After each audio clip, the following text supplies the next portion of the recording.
आज की कहानी है एक ऐसे कैदी की जो हर बार जेल से भाग निकलता है, फिर चाहे कितनी भी सिक्योरिटी क्यों ना हो। ये कहानी है जापान के सबसे खूंखार कैदी सुजुकी की, जो इस समय जापान की सबसे हाई सिक्योरिटी जेल में अपनी सजा काट रहा है। चेकिंग ड्यूटी पर घूम रहे गार्ड्स के जाने के बाद सुजुकी अचानक मुस्कुराया और अपना एक दांत बाहर निकाल लिया। कुछ देर बाद गार्ड्स फिर से चेकिंग करने आए, लेकिन इस बार सुजुकी फरार हो चुका था।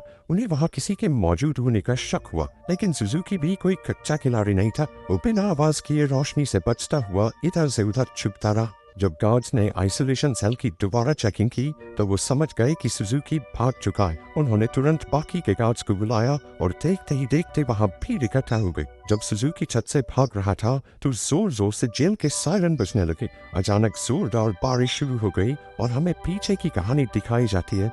12 साल पहले कुछ कैदियों को एक जेल में लाया गया था। उनमें से एक सुजुकी भी था जो वहां 10 साल की सजा काटने आया था। क्योंकि वो कभी कुछ बोलता नहीं था तो सबने मान लिया कि वो शायद गूंगा है। उसकी छाती पर माउंट फिजी का उल्टा टैटू भी था। सुजुकी उस समय भी जेल से भागने के लिए मशहूर था और अब तक 3 बार ऐसा कर चुका था। इसके बाद सुजुकी को एक छोटे से कमरे में लाया गया जहां सिर्फ एक रोशनदान था।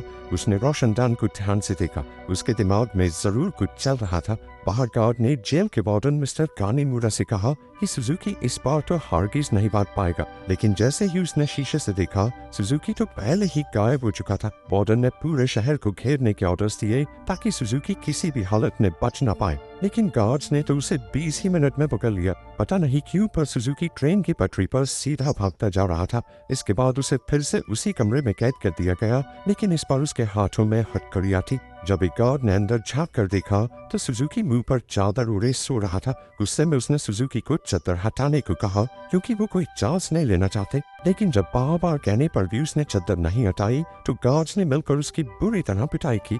अगली सुबह वार्डन ने सुजुकी के सारे पुराने रिकॉर्ड्स निकाले। ध्यान से पढ़ने पर उसे पता चला कि जब भी सुजुकी जेल से भागता है तो हर बार वो ट्रेन की पटरी पर ही पकड़ा जाता है। रात को वार्डन गार्ड्स के साथ चेकिंग पर निकला। वो सुजुकी के सेल में पहुंचकर हैरान रह गए क्योंकि उसने किसी तरह अपनी हथकड़ियां खोल दी थी। गुस्से में गार्ड्स ने उसे मारते हुए पूछा, कैसे खोली हथकड़ियां? हाँ, कैसे खोली हथकड़ियां?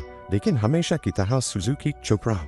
एक बार फिर से उसकी जमकर धुलाई हुई। एक दिन सुजुकी एक छोटी सी तार से खेल रहा था जिसे किसी तरह छुपा कर वो जेल के अंदर ले आया था। सवाल ये उठता है कि वो इस तार को अंदर लाया कैसे? मुंह में छुपा के? ना, गुह में छुपा के। इसी तार की मदद से वो अपनी हथकड़ियां खोलता था। कुछ दिन बाद वार्डन 1 हफ्ते की छुट्टी पर अपने घर चला गया। अब सुजुकी के पास भागने का बहुत अच्छा मौका था। उसने अपनी तार निकाली और ताला खोलने की कोशिश की। जल्द ही वहां एक गार्ड चेकिंग के लिए आ गया। उसने झांक कर देखा कि सुजुकी फिर से अपना मुंह ढककर सो रहा था, लेकिन इस बार गार्ड बिना कुछ कहे चला गया। लेकिन असलियत तो ये थी कि सुजुकी अंदर था ही नहीं। वो तो छिपकली बनकर छत से चिपका बैठा था। वो जेल से भागने के लिए सही मौके के इंतजार में था। गार्ड के जाने के बाद वो धीरे धीरे ऊपर तक पहुंच गया। उसने छत की एक खोखली जगह पर मुक्का मारा और वहां से भाग निकला। जब गार्ड्स को पता चला तो उन्होंने तुरंत सायरन बजा दिया। वार्डन को भी खबर पहुंचा दी गई और वो तुरंत जेल के लिए निकल गया। अगली सुबह पुलिस वाले सुजुकी को पकड़ने का प्लान बना रहे थे, तभी वार्डन भी वहां पहुंच गया। उसने कहा कि सारे प्लान छोड़कर सिर्फ एक टीम पास की ट्रेन की पटरियों पर भेज दो। ऑफिसर्स को भी लगा, अरे बूढ़ा हो गया वार्डन, दिमाग सटिया गया इसका, अरे वो पागल थोड़ी है, हर बार सेम जगह जाएगा। लेकिन जब वार्डन ने उन्हें विश्वास दिलाया कि उसे 100% भरोसा है कि सुजुकी वहीं मिलेगा, तो उन्होंने उसकी बात पर भरोसा करके एक टीम भेज दी और उसकी बात सच में निकली। सुजुकी को एक बार फिर से ट्रेन की पटरियों पर पकड़ लिया गया। जेल से निकलने में तो ये चाचा चौधरी बन जाता है, कंप्यूटर से तेज दिमाग। बाद में क्या हो जाता है इसे? क्योंकि वार्डन की सूझबूझ की वजह से सुजुकी पकड़ा गया तो उसके काम से खुश होकर उसे प्रमोट कर दिया गया। अब वो एक बड़ा ऑफिसर बन चुका था जो देश की सारी जेलों में जाकर कैदियों की हालत की चेकिंग करता था। उधर सुजुकी एक बार फिर से भाग निकला और फिर से पटरियों पर पकड़ा गया। हर साल उसे एक नई जेल में भेजा जाता जिसमें और ज्यादा टाइट सिक्योरिटी होती, लेकिन वो हर जगह से बचकर निकल जाता था। इसी वजह से मीडिया ने उसे स्टार भगोड़े का खिताब दिया और वो पूरे देश में मशहूर हो गया। 12 साल बाद उसे सेंट्रल जेल लाया गया। यहाँ वो कड़ी सिक्योरिटी में था क्योंकि 10 गार्ड सिर्फ उसी पर निगरानी रखने के लिए खड़े थे। उसका कमरा भी पूरी तरह सीमेंट से बना था और दरवाजे पर कई ताले थे। ये वही आइसोलेशन सेल है जो हमने कहानी की शुरुआत में देखा था। गार्ड्स के जाने के बाद सुजुकी ने चारों ओर नजर दौड़ाई वो एक बार फिर से भागने की तैयारी में था। एक गार्ड ने खाना लाकर उसके सेल में रखा, लेकिन उसके जाने से पहले ही सुजुकी ने उसे पकड़कर हथकड़ी लगा दी। गार्ड ने तुरंत सीटी बजा दी, जिससे कई और गार्ड्स वहां आ पहुंचे। उन्होंने मार मार कर उसकी बुरी हालत कर दी। उस आने पर सुजुकी ने दरवाजे से गार्ड्स को जाते देखा। उसके चेहरे से खून टपक कर लोहे की सलाखों पर गिर रहा था। अगली सुबह गार्ड्स ने उसकी हथकड़ियों पर कुछ और पेच कस दिए ताकि इस बार वो उन्हें खोल ना पाए। जाने से पहले वो एक बार फिर से उसके शरीर की थोड़ी मेंटेनेंस करके गए। इसी तरह सुजुकी के दिन बीत रहे थे। वो जानबूझकर गार्ड से पंगे लेता, वो उसे मारते और फिर वो अपना खून लोहे की सलाखों पर टपकाता। एक दिन गार्ड्स ने उसे इतना मारा कि उसका दांत टूट कर गिर गया, लेकिन सुजुकी ने उसे उठा लिया और उसे देखकर अजीब तरीके से मुस्कुराने लगा। ऐसा लग रहा था जैसे ये सब उसके प्लान का ही हिस्सा है। इसके बाद सुजुकी दीवार पर अपने दांत से कुछ बनाने लगा। कुछ हफ्तों बाद सुजुकी ने एक और गार्ड पर हमला कर दिया। इस बार उसे सबसे खतरनाक सजा दी गई। उन्होंने उसे एक लंबी जंजीर से बांधकर ऊपर लटका दिया। 1 साल बीत गया और सुजुकी अभी भी सजा काट रहा था। उसकी हालत बहुत बुरी हो चुकी थी। शरीर सड़ने लगा था और उसके घावों पर कीड़े पड़ चुके थे। आखिरकार उस शाम गार्ड्स ने आकर उसकी जंजीरें खोल दी। पूरे 1 साल बाद उसे चैन की सांस आई थी। उधर पुराना वार्डन मिस्टर कानेमुरा वहां की जांच करने पहुंचा। उसने आइसोलेशन सेल में जाकर देखा कि सुजुकी की हालत बहुत खराब थी, लेकिन वो उसे नजरअंदाज करके वहां से चला गया। इसके बाद वही रात आई जहां से कहानी की शुरुआत हुई थी। जब बाहर बिजली कड़कने लगी तो सुजुकी ने अपने प्लान को अंजाम दिया। उसने अपना दांत निकाला और हथकड़ियों के पेंच खोलने लगा।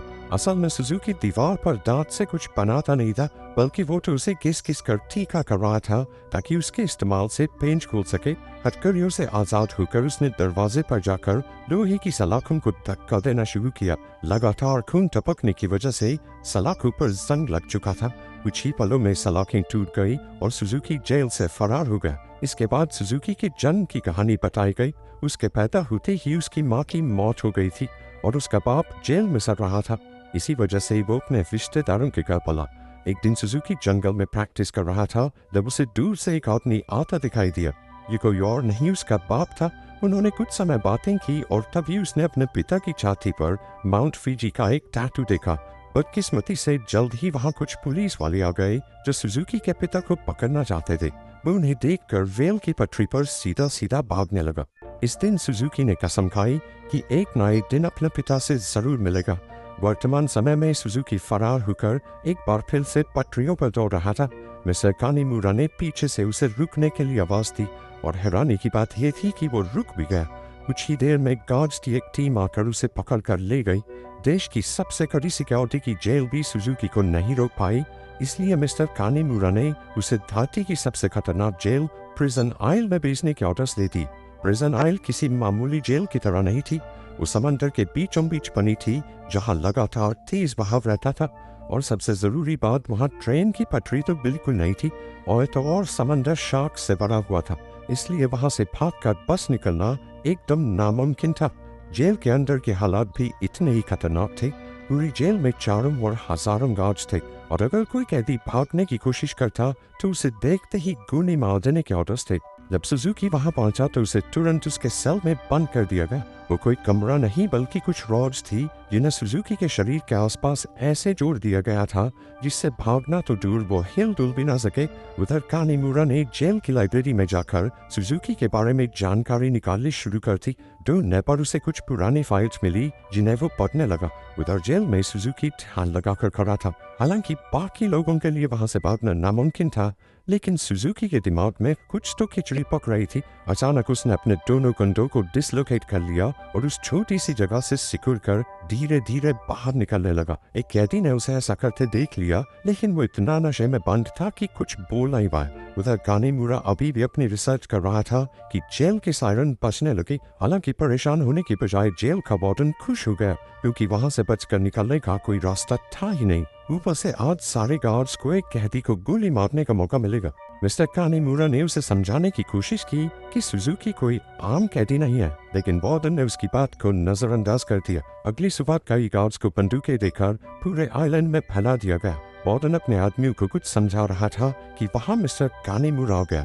उसने वार्डन को बताया कि सुजुकी असल में अपने बाप को ढूंढने आया है जो इसी आइलैंड पर कैद है। ये सुनकर सब हक्के बक्के रह गए और तभी सुजुकी की असलियत का खुलासा हुआ। असल में अब तक जो भी हुआ वो सब सुजुकी के प्लान का एक हिस्सा था। वो बार बार जेल से भागकर जानबूझकर पकड़ा जाता था ताकि आखिरकार प्रिजन आइल तक पहुंच सके। उसका असली मकसद था अपने पिता को आज़ाद करवाना। आखिरकार सुजुकी अपने पिता से मिला और एक दूसरे को इतने साल बाद देखकर दोनों खूब रोए।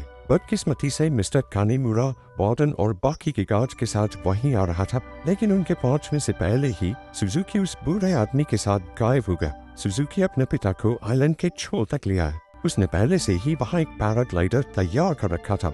दोनों पैराग्लाइडर पर चढ़े और दूर उड़ गए। दूसरी ओर मिस्टर कानीमुरा ने एक बुरे आदमी से बात करने की कोशिश की जो सुजुकी के पिता के साथ ही कैद था। तभी उसने माउंट फिजी का एक टैटू उस आदमी की छाती पर देखा, जिसका सीधा मतलब ये था कि इतने सालों की कड़ी मेहनत के बाद भी सुजुकी गलत आदमी को लेकर भाग गया। अब इससे बुरी किस्मत तो किसी की नहीं हो सकती।